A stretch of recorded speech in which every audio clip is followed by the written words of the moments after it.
네, 이 시간은 함께 성경 말씀 읽는 시간입니다. 오늘 함께 보실 말씀은 신약 성경 고린도 후서 5장 13절에서 19절 말씀이 되겠습니다. 고린도 후서 5장 13절에서 19절 말씀이 되겠습니다.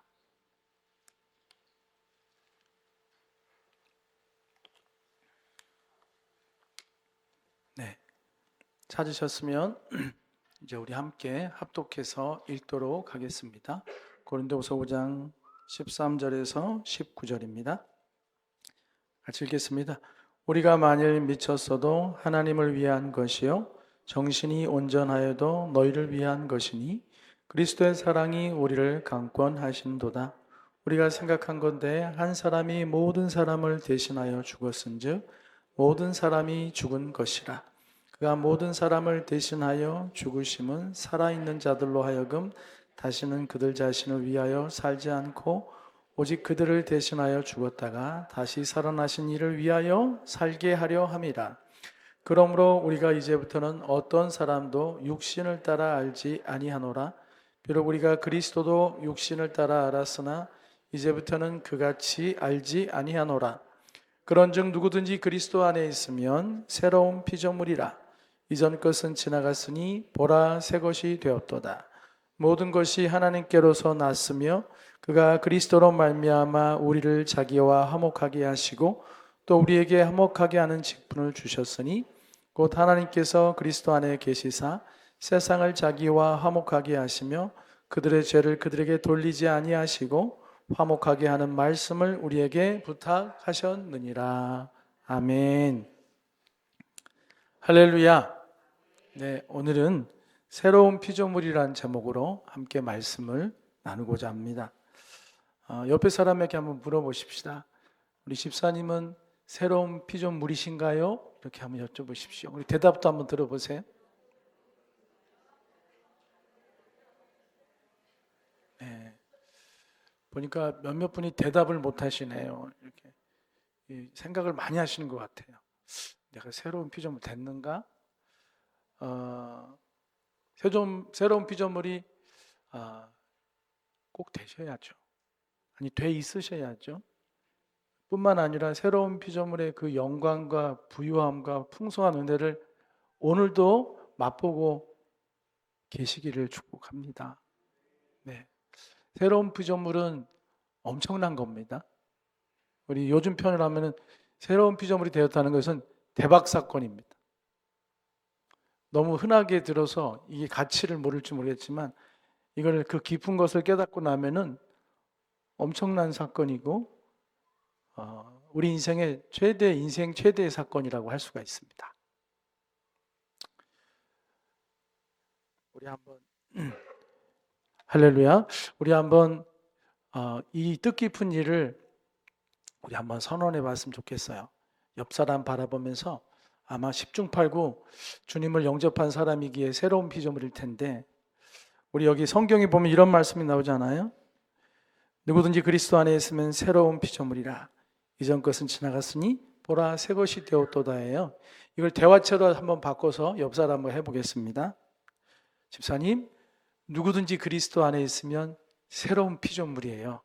그런즉 이전 것은 지나갔으니 이제 새 것이 되었습니다. 우리 감격에 찬 목소리로 서로가 서로에게 한번 그렇게 얘기해 주시기. 이건 실제 상황이잖아요. 자, 옆에 사람에게 자, 시작.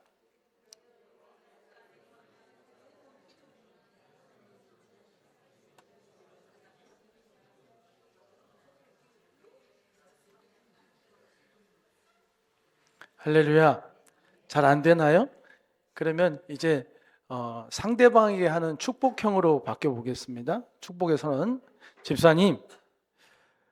집사님은 그리스도 안에 있으시기에 새로운 피조물이십니다. 집사님, 이전 것은 지나갔습니다. 집사님, 새 것이 되었습니다. 이렇게 한번 상대에게 하는 버전으로 바꿔서 한번 한 명씩 번갈아 가면서 하세요. 시작.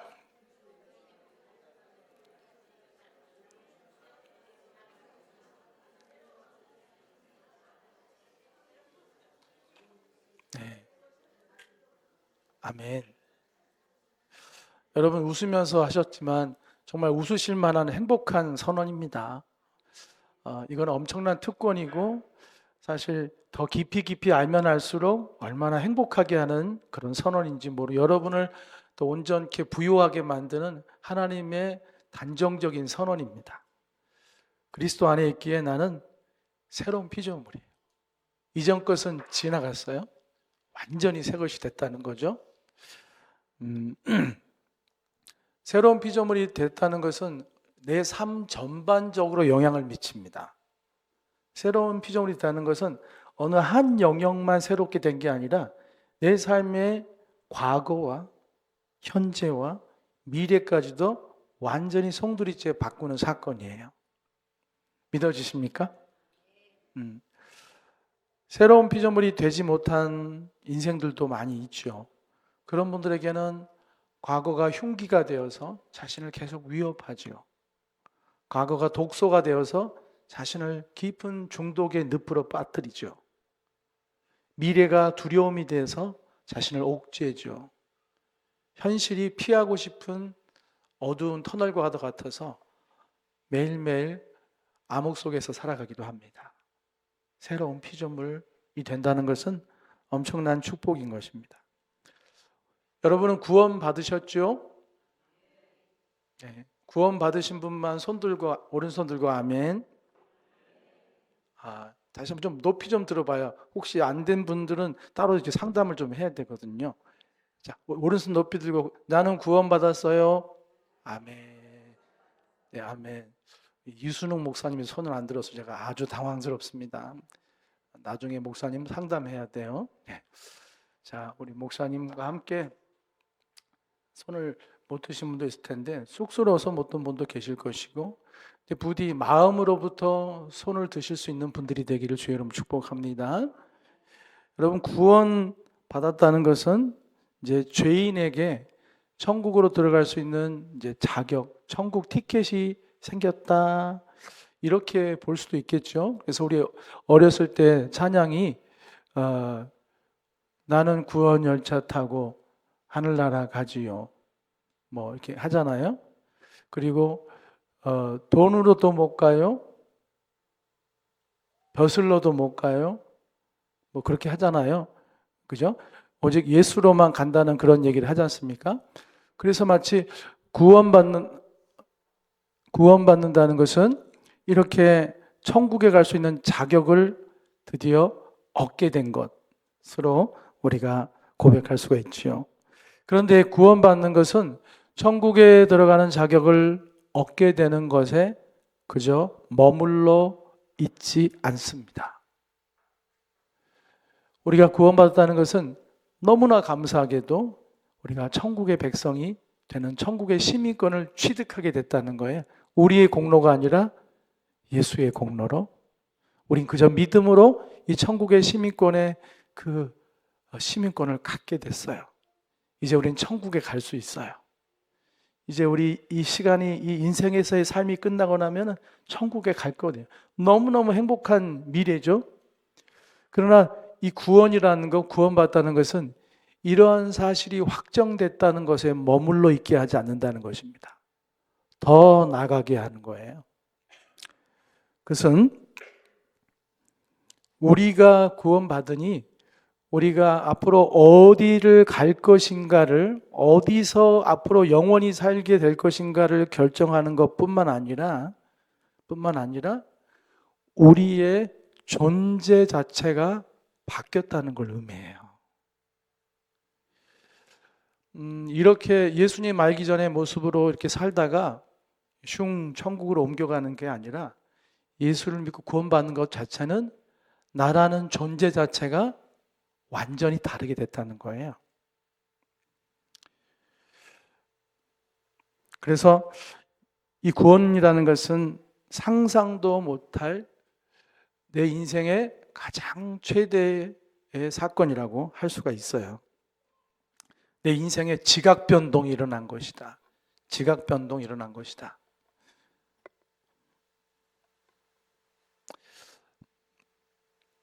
그것을 한마디로 이제 새로운 피조물이라고 하는데, 이제 새롭다. 이렇게 구원받는 것은 엄청난 존재의 변화인데 그게 새롭다는 것은 우리가 생각하고 있는 것과 좀 다를 수 있습니다. 여기 물병이 있지 않습니까? 우리 이제 한 모금 마셨거든요. 이미 새 것이 아니죠. 새 것을 제가 먹을 수 있는 방식은 또 우리 섬기시는 분들이 새 물병을 하나 놓으면 새 것이죠. 그렇죠? 이것은 기존에 있던 것들을 쓰던 것이 아니라 아직 쓰지 않은 새 것을 갖다 놓는 게 새 것이라 새로운 것이라고 할 수가 있겠죠. 이 새로운 피조물이란 것은 예전에 있던 것이 낡아서 같은 동종의 것을 새로 갖다 놓는 손대지 않은 그런 어떤 같은 것을 말하는 게 아니라 전에 없었던 완전히 처음 있는 새 것으로 주어졌다는 거예요. 그래서 이것을 창조에 비유하는 거예요. 창조. 생산이 아니라 생산은 요거 만들고 내일 또 만들 수 있잖아요. 그죠? 똑같은 걸 만들어내는 거예요. 근데 창조는 처음 만들어낸 거예요. 전에도 없었고 이제 창조주만이 할 수 있는 그 작품으로서 처음 세상에 탄생하듯이 만들어진 존재가 바로 새로운 피조물이에요. 그러니까 저와 여러분은 하나님이 예수를 믿는 것으로 말미암아 완전히 없었던 존재가 새롭게 창조된 것 같은 그런 존재의 변화를 겪게 됐다는 거예요. 할렐루야. 뭐라고요? 존재의 변화예요. 고쳐 쓰는 게 아니라 적당히 좀 리모델링을 하고 고치는 게 아니라 완전히 없었는데 뿅 하고 새로 생긴 것처럼 전에 한 번도 본 적이 없는 그런 나로서 여기 하나님이 새로 만들어내셨다는 뜻입니다.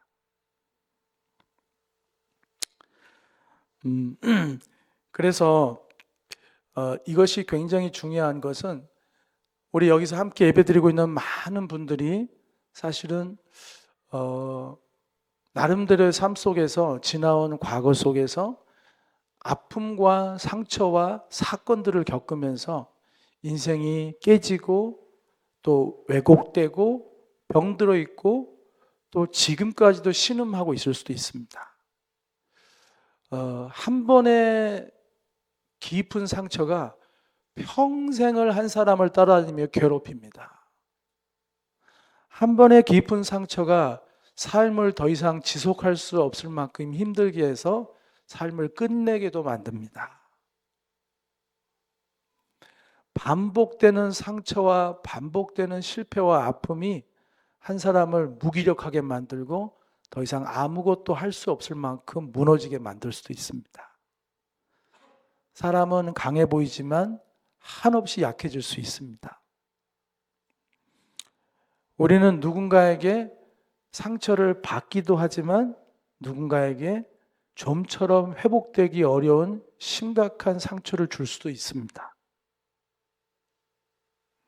여러분은 전자인가요? 후자인가요? 상처를 많이 받은 사람이에요? 상처를 준 사람이에요? 이건 뭐 물어봐나 마나한 얘기예요. 왜냐하면 상처를 준 사람은 자기가 상처 줬다고 생각을 못 하거든요. 그러니까 상처 받은 사람만 있어요. 상처를 줘놓고도 상처인 줄을 모르는 것이죠. 네, 사랑하는 여러분, 오늘 성경 말씀을 보면 하나님께서 우리에게 주시는 말씀은 우리가 이제 새로운 피조물이 됐다고 말씀하시는 거예요. 성경에도 일전에 주중에 제가 한번 말씀을 나눴지만 저는 여러분도 그러시겠지만 다윗이라고 하는 사람을 참 신앙의 모델로 삼을 때가 많아요. 신앙 그가 추구하는 그런 하나님을 향한 마음들 비록 따라가기는 너무 힘들지만 너무나 수준 차이가 많이 나지만 다윗이라는 사람이 하나님 앞에 살아갔던 그 삶은 참 본받고 싶게 만드는 면이 많아요. 근데 그 다윗이라는 사람이 정말 수많은 성경의 인물들 가운데 손꼽힐 정도로 저는 하나님을 기쁘게 한 사람이라고 생각합니다. 그런데 다윗이라는 사람의 인생을 들여다보면 그의 인생을 이렇게 멀리서 들여다보면은 온통 피투성이, 멍투성이, 상처투성이, 찢겨서 꼬맨 투성이라는 거예요. 여러분 가끔 그런 사람 본 적 있죠? 벗은 몸을 봤더니 온몸에 수술 자국, 칼 자국, 멍든 자국, 그렇게 고생한 자국이 있을 수 있잖아요. 다윗이라는 사람이 벗겨놓고 보면은 온몸이 멍투성이, 꿰맨고 투성이, 상처투성인 그의 마음도 그럴 수밖에 없어요. 아들한테 배신당하고 아들이 자기를 죽이려고 했고, 그렇죠? 자신을 죽이려고 했던 장인, 주로 이렇게 가까운 사람들이 상처를 많이 줍니다. 다윗도 가까운 사람한테 상처를 많이 받았어요. 장인한테 상처를 받아요. 장인이 시기심에 눈이 멀어가지고 사위를 죽이려고 그렇게 길을 쓰고 쫓아다니잖아요. 미친 사람처럼. 사위인데 자기가 그렇게 아끼고 사랑했던 아들이 자기 목숨을 뺏어가려고 죽이려고 하잖아요. 자기의 후궁, 자기 부인들이잖아요. 옛날에 왕은 부인들이 많았잖아요. 자기 부인들을 벌건 대낮에 백성들이 보는 앞에서 궁전 옥상에서 다 겁탈하잖아요. 이거는 죽어도 용서할 수 없는 거 아닙니까? 어떻게 사랑했던 아들이 아버지한테 이렇게 할 수가 있어요? 수많은 상처들이 있어요. 우리들 중에 누구도 다윗 앞에서 나 상처 많다라고 말할 수 없을 만큼 다윗은 압도적으로 상처가 많은 인생을 살았어요. 그런데 다윗을 보면은 그가 상처 때문에 구부러져 있거나 왜곡된 인성이나 파탄난 인간성을 가지고 있음이 보이지가 않아요. 오히려 다윗을 들여다보면 들여다볼수록 그 속에 겸손의 향기가 풍겨지고 어쩜 그렇게 사람을 깊이 이해하고 배려하는지도 느껴지고 또 하나님 앞에 그의 신앙은 날이 갈수록 깊어져 가는지 상처 때문에 인생이 망가지지 않았어요. 실패 때문에 누구를 증오하며 그렇게 한을 품고 살지 않습니다. 그의 인생에 여러 가지 문제를 일으킨 자들이 있었지만 결국은 아들의 미래를 위해서 또 적절한 조치를 취하라고 한 부분이 있었지만 그가 원한을 가지고 그렇게 하지는 않은 것이죠. 사랑하는 여러분, 그러면 우리는 다윗에게서 한 가지 질문을 갖게 되는 거예요. 다윗은 도대체 어떠한 사람이기에 이렇게 수많은 상처로 얼룩져서 병들을 수밖에 없는 인생인데 병든 자의 인생이 아니라 누구보다 더 건강한 삶을 살 수 있었는가에 대해서 질문을 할 수밖에 없죠. 여러분, 상처를 자꾸 사람이 받다 보면은 사람들은 이러저러한 상처 속에 살아가는데 실패의 사건들을 통해 살아가는데 그때 똑같은 한국 사람이라도 그 사람만의 모국어가 생긴다는 거예요.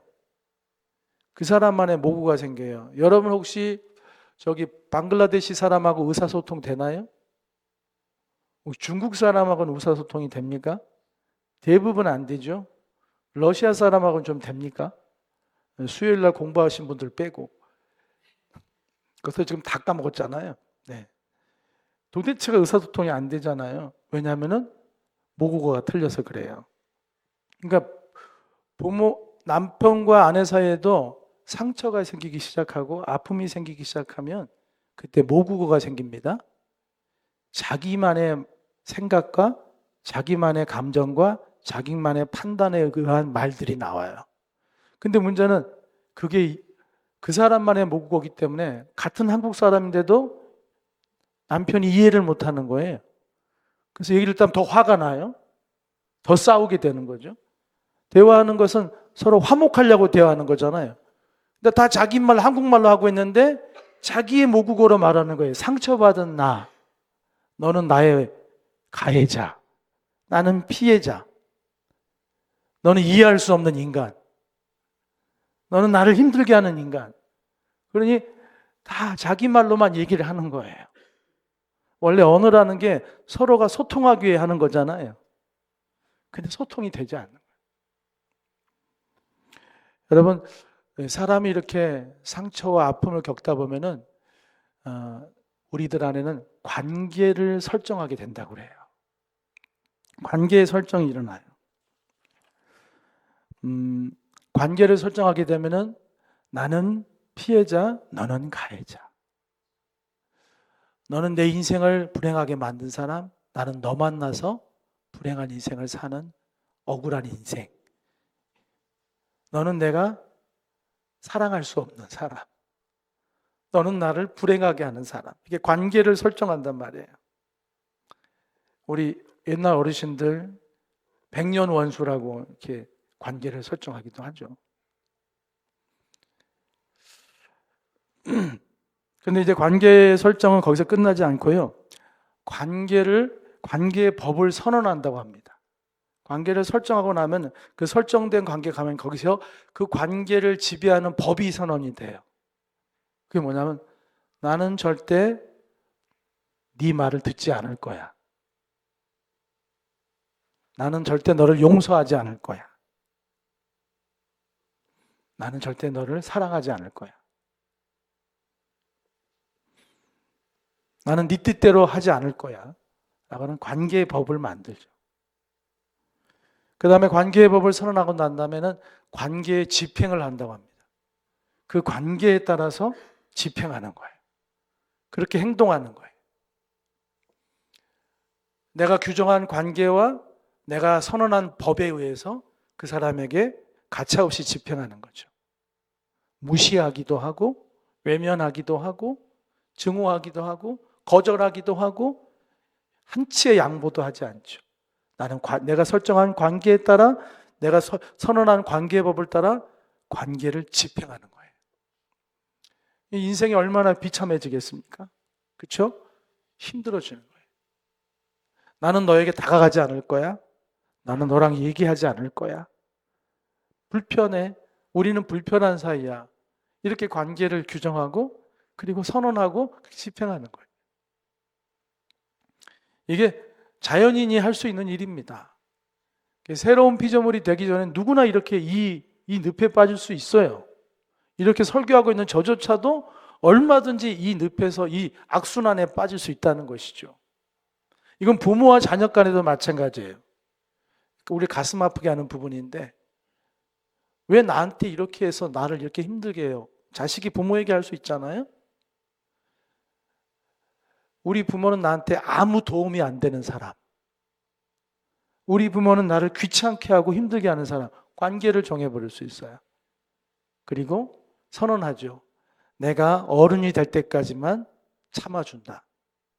하지만 내가 어른이 되고 나면 내 마음대로 할 거야. 그리고 그렇게 규정한 것을 때가 차면 집행하는 거예요. 이런 것들이 우리 삶의 곳곳에 이렇게 산재 있습니다. 자연으로 사는 동안은 우리 모두 다 이것에 사로잡힐 수밖에 없어요. 그래서 그 관계의 집행이 어떤 사람에게는 삶을 마감하는 것으로 집행할 수도 있죠. 내가 이렇게 함으로 너에게 평생 잊혀지지 않는 최악의 고통을 내가 너에게 남기겠다. 그래서 나의 죽음을 통해 너가 평생 씻을 수 없는 아픔을 내가 너에게 남기겠다고 해서 스스로 죽음을 선택하는 끔찍한 관계의 집행도 있죠. 사랑하는 여러분, 내 새로운 피조물이 된다는 것은 이 모든 자연인들이 피할 수 없는 이 사슬에서 우리를 해방시켜주는 탈출구이자 새로운 시작을 알려주는 하나님의 초청이고 하나님의 선물이고 하나님의 축복인 줄 믿습니다. 새로운 피조물은 단지 변화가 아니라 창조라고 말씀을 드렸습니다. 예수를 믿고 난 다음에 성격이 좀 좋아지거나 상처가 좀 많이 치유됐다는 차원에서 새로운 피조물을 말하는 게 아니에요. 전혀 다른 상태로 바뀐다는 존재의 변화를 말한다고 말씀을 드렸습니다. 근데 이것이 단서가 있어요. 오늘 성경을 보면은 17절에 같이 한번 보시죠.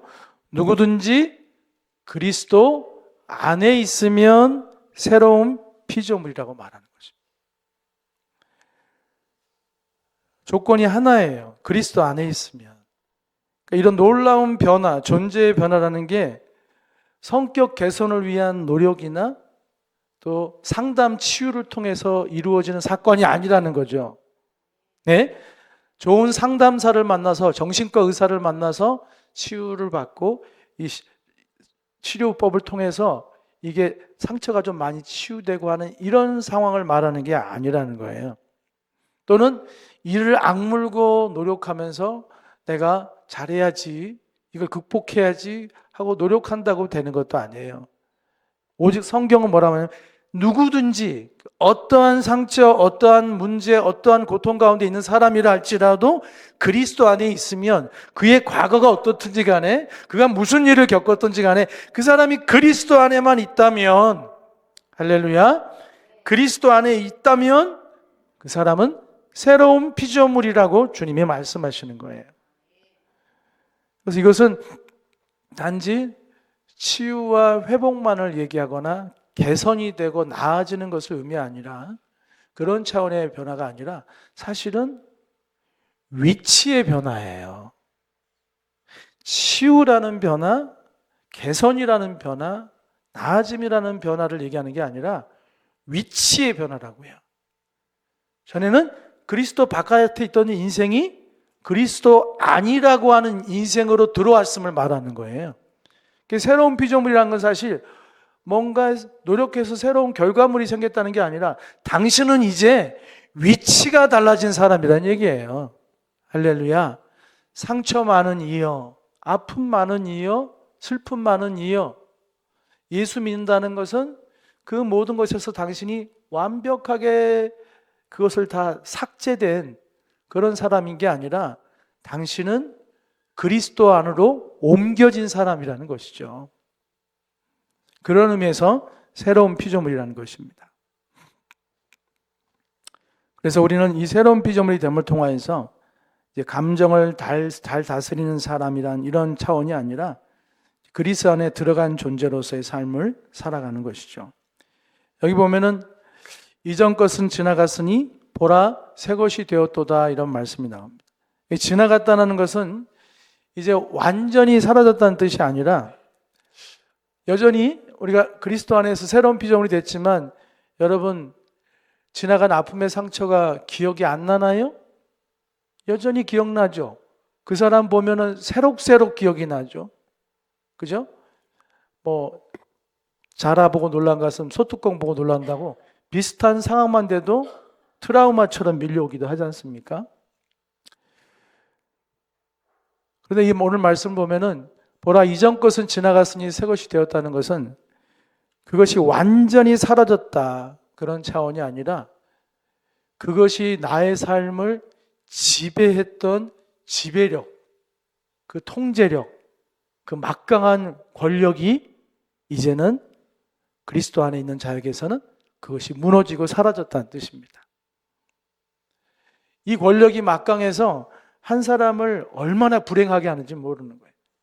이 지나간 상처와 아픔이 그 사람 안에서 지배하고 그 사람의 삶을 통제하고 그 사람의 인격을 통제하고 관계를 통제하고 마음을 통제하고 가정을 통제해서 정말 수렁으로 깊이 몰아가는 그런 삶이 될 수 있는데, 그리스도 안에 있다는 것은 그 지배가 끝나고 이제 새로운 지배가 시작이 됐다는 거예요. 할렐루야. 그것은 예수 그리스도 안에 있기 때문에 누구의 지배를 받겠어요? 예수님의 지배를 받는 것이고 성령의 지배를 받는 것이고, 이거 마이크 좀 고쳐야겠습니다. 성령의 지배를 받는 것이고 완전히 그래서 새로운 존재가 됐다는 것입니다. 사랑하는 여러분, 오늘 우리가 이 말씀을 보면서 한 가지 의구점이 생길 수 있어요. 목사님, 다 말씀이 아멘은 되지만 뭔가 불편함이 있습니다. 왜냐하면 저의 현실과 조금은 안 맞는 것 같을 수 있어요. 저는 여전히 지나간 일들 때문에 힘들고 그게 제 현재의 삶을 이렇게 뭔가 제한시키고 있는 면이 있습니다. 거기서 완전히 자유롭지 못합니다. 이렇게 말할 수 있어요. 근데 오늘 성경 말씀 보면 뭐라고 그럽니까? 14절에 그리스도의 사랑이 우리를 강권하시는 도다, 그렇게 말씀했어요. 이 모든 새로운 피조물의 삶이 가능하게 만드는 것은 그리스도의 사랑이 우리를 강권하시기 때문이에요. 우리가 새로운 피조물이 됐다는 것은 완전히 그 기억이 다 없었던 것처럼 돼서 룰루랄라 이렇게 살아가는 정말 매 순간순간 행복하고 정말 천진무구한 삶을 살아가는 것을 말하지 않습니다. 우리는 알고 있지요. 이미 신앙생활 수십 년을 하면서 내가 은혜 가운데 있어도 아픔은 아픔이고 상처는 상처가 된다는 것. 내가 오늘 주님 앞에 기도를 하고 나와서 집에 새벽 기도를 1시간 하고 집에 가도 짜증나는 말 한마디에 쉽게 내 마음이 무너진다는 것을 우리는 경험을 통해서 알고 있습니다. 그럼에도 불구하고 바울은 말하죠. 바울도 마찬가지일 거예요. 지금 바울 서신 아닙니까? 바울이 살면서 본인이 새로운 피조물이 됐다라고 말하지만 바울도 바나바하고 싸움도 하기도 하고요. 그도 가끔씩 교회 가운데 엉망인 모습이 나오면 화를 내기도 하고, 그도 똑같은, 그가 천사가 되지 않았어요. 그도 여전히 혈기가 있고 여전히 그에게도 불편한 과거들이 있고 그런 것이죠. 그럼에도 불구하고 그런 바울을 그리스도의 사랑이 그를 강력하게 권한다는 거예요. 강력하게 지배하고 있다는 거예요. 강력하게 통제하고 있다는 거예요. 강력하게 이끌어가고 있다는 거예요. 상처가 이끌어가려고 땡기면 그리스도의 사랑이 더 땡겨버린다는 거예요. 아픔이 삼키려고 하면은 그리스도의 사랑이 그것을 끌어당겨서 다시 위로와 소망을 주신다는 것입니다. 사막길을 갈지라도 그리스도의 사랑이 함께 하신다는 것입니다. 사랑하는 여러분, 바울은 지금 뭐라고 말합니까? 오늘 말씀 이 부분이 굉장히 중요할 것 같습니다. 16절 같이 봅시다. 그러므로 우리가 이제부터는 어떤 사람도 육신을 따라 알지 아니하노라. 비록 우리가 그리스도도 육신을 따라 알았으나 이제부터는 그같이 알지 않노라. 새로운 피조물이 되고 나서부터 그리스도의 사랑이 바울을 강권하면서 그에게 한 현상이 나타났어요. 그 현상은 우리들에게도 나타나는 현상이고 이미 이 현상 가운데 살아가고 계신 성도님들도 계실 텐데, 어떤 현상이 나타나면은 이제는 어떤 사람을 대하여도 육신을 따라 알지 않는다는 거예요.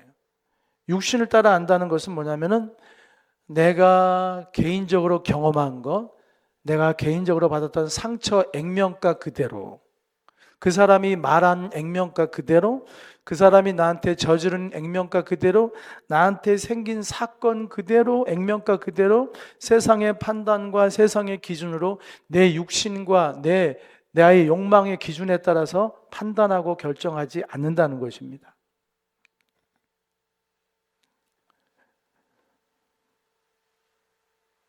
바울은 이렇게 말하죠. 비록 우리가 그리스도도 육신을 따라 알았으나 이제부터는 그같이 알지 않노라. 바울이 예수님을 처음에 따라다니는 인물이 아니었죠. 처음에 예수님을 원수처럼 생각했지 않습니까? 그렇죠? 바울은 예수님을 원수처럼 생각했어요. 그래서 예수와 관련된 사람들은 다 싹 다 잡아들이고 싹 다 근절시켜야 되는, 그래서 성경을 보면 디스트로이란 말을 써요. 이게 파괴한다는 뜻이거든요. 예수와 관련된 건 다 파괴하는 것을 삶의 어떤 중요한 목적으로 삼고 달려갔던 사람이 바울이에요. 그런데 이 바울이 그렇게밖에 할 수 없었던 것은 예수님을 육신대로 봤어요. 절대 저건 하나님이 될 수 없어. 하나님의 아들일 수가 없어. 저 예수의 십자가는 지 죄 때문에 죽은 거야. 나사렛의 촌사람일 뿐이야. 절대 저 사람은 하나님의 아들일 수가 없어. 저 사람은 죄를 구원할 수가 없어. 사람의 눈으로 보고 육신의 눈으로 보았습니다. 예수님을 그렇게 보았어요. 근데 예수님을 만나고 났잖아요. 다메섹에서 예수님을 만났어요. 그때부터 더 이상 예수님을 육신대로 보지 않습니다. 예수님을 하나님으로 보기 시작했어요. 할렐루야. 그리고 예수님을 따르는 자들을 없애버려야 할 대상이 아니라 사랑하는 형제와 자매로 보기 시작합니다. 그리고 자신이 저질렀던 예수 믿는 사람들을 핍박하고 스데반을 죽이는 일에 앞장서고 했던, 이건 그에게 참 어두운 과거지 않습니까? 그렇죠? 이거는 사실 삭제하고 싶은 과거일 거예요. 바울에게는 예수님한테 너무 죄송한 일을 한 거잖아요. 근데 그게 삭제가 됩니까? 삭제가 되지 않죠. 그가 저지른 죄가. 그래서 그는 디모데후서인가요? 내가 죄인 중에 괴수다라고 말하지 않습니까? 그의 모든 지나간 주님 앞에 합당치 못했던 것들이 그의 안에 고스란히 남아있는 거예요. 고스란히 남아있어요. 그 교만하고 정말 하늘 높은 줄 모르고 그렇게 주님 앞에서 뛰놀던 그 모습이 그대로 있는 거예요.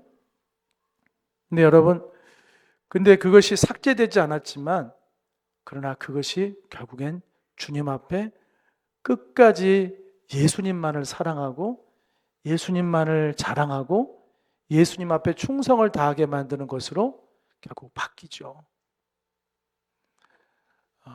그리스도의 사랑이 그를 그렇게 강권하시는 거예요. 그럼에도 불구하고 내가 너를 사랑한다는 그리스도의 사랑.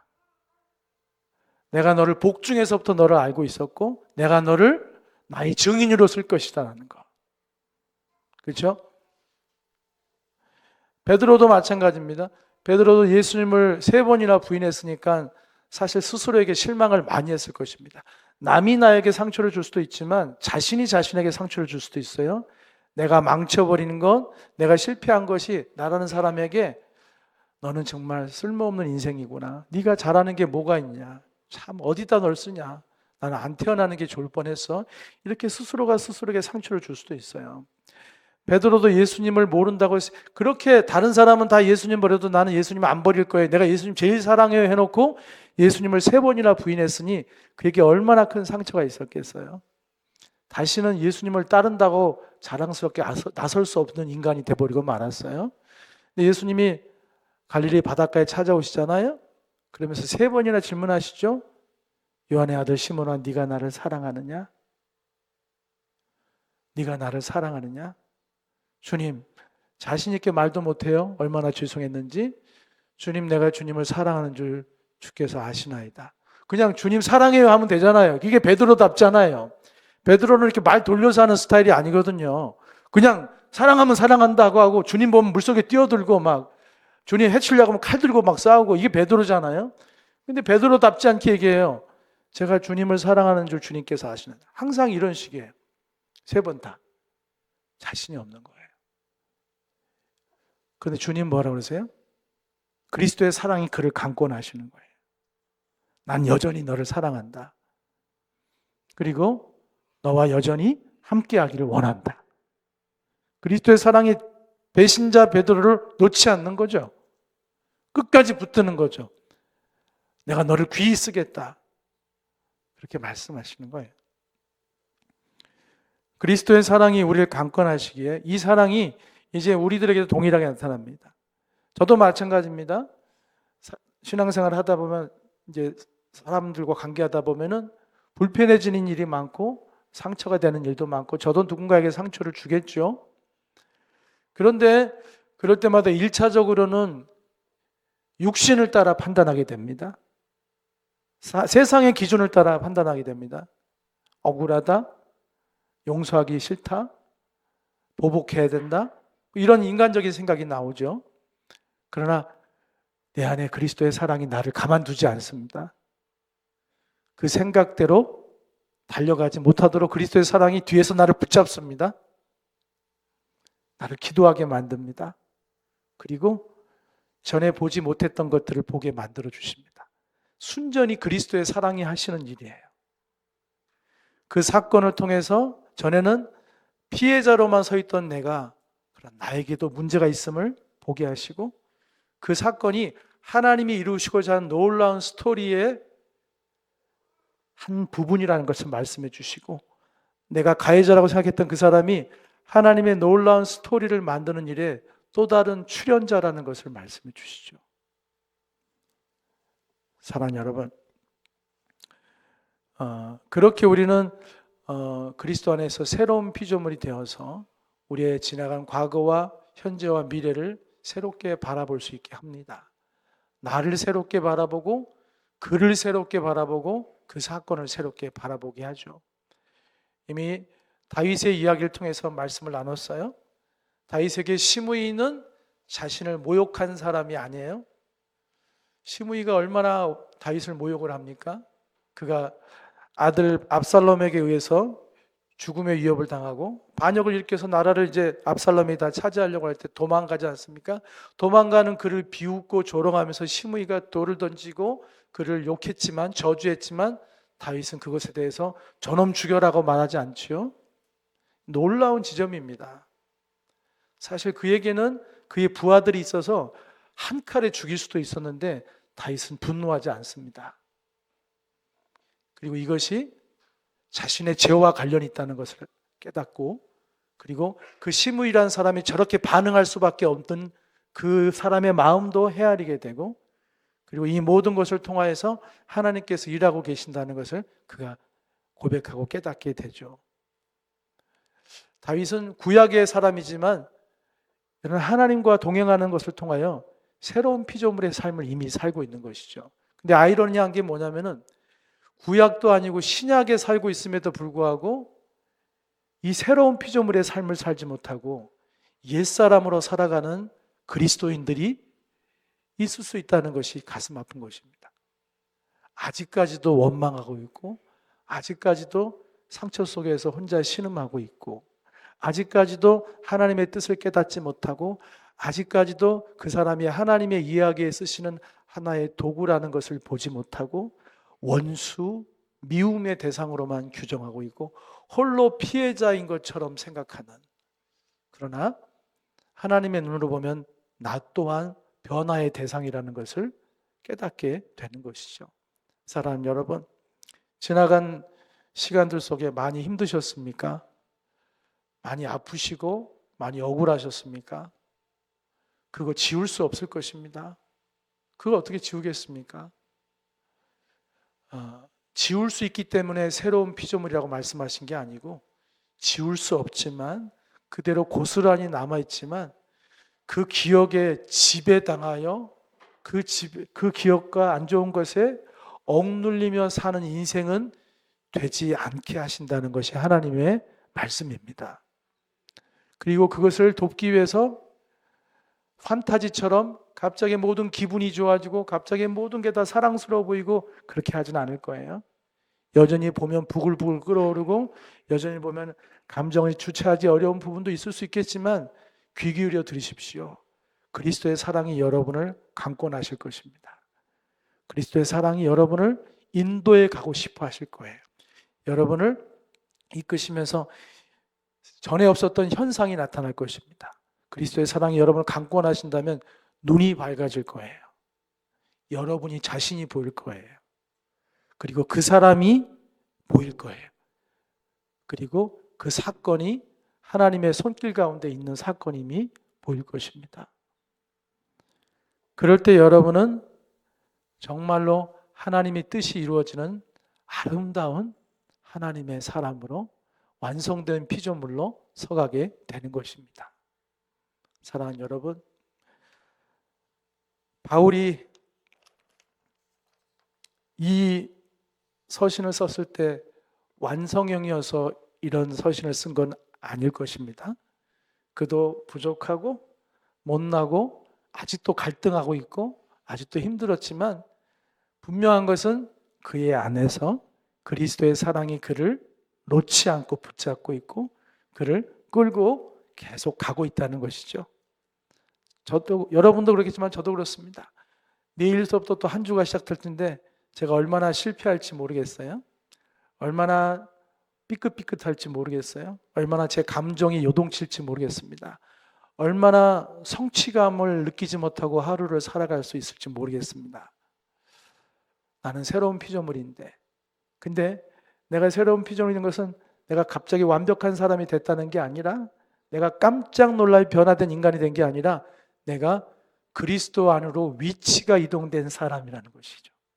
내가 그리스도 안에 있는 사람이라는 것. 갈등은 여전히 있지만 나는 그리스도 안에 있어요. 상처는 여전히 나를 찌르지만 나는 그리스도 안에 있어요.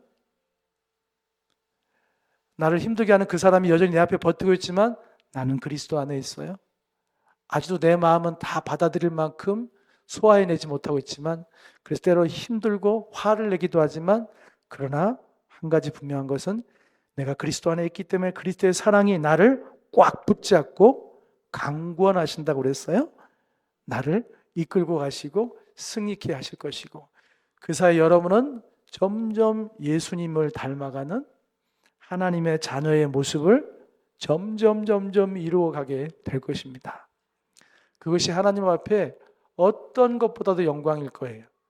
축구한 다음에 국가대표전에서 골이 넣는 다음에 기도하고 하나님께 영광 드리는 것도 영광이지만, 우리가 이렇게 만들어져 가는 것이 하나님 앞에 최고의 영광인 줄 믿습니다. 기도하겠습니다. 사랑의 주님, 우리가 주님의 은혜로 새로운 피조물이 되었습니다. 완전히 달라진 하나님, 완벽한 삶을 살 수 있는 새로운 피조물이 아니라 여전히 흠도 많고 여전히 아파하지만 그리스도 안에 있는 존재로서의 새로운 피조물 되게 하시니 감사합니다. 아직도 힘들어하고 어려워하고 아직도 답을 못 찾고 있기도 하지만 그리스도의 사랑이 나를 포기하지 않고 나를 붙들고 강권하시기에 내가 또 이기고 승리하고 날로 예수님의 형상을 닮아가게 될 것을 감사드립니다. 사랑의 주님, 우리 성도 한 사람 한 사람을 도와주시고 지켜주시고 힘주시고 또한 주의 안에 거하는 그 온전함을 날마다 누리게 하여 주시옵소서. 예수님의 이름으로 기도드렸습니다. 아멘.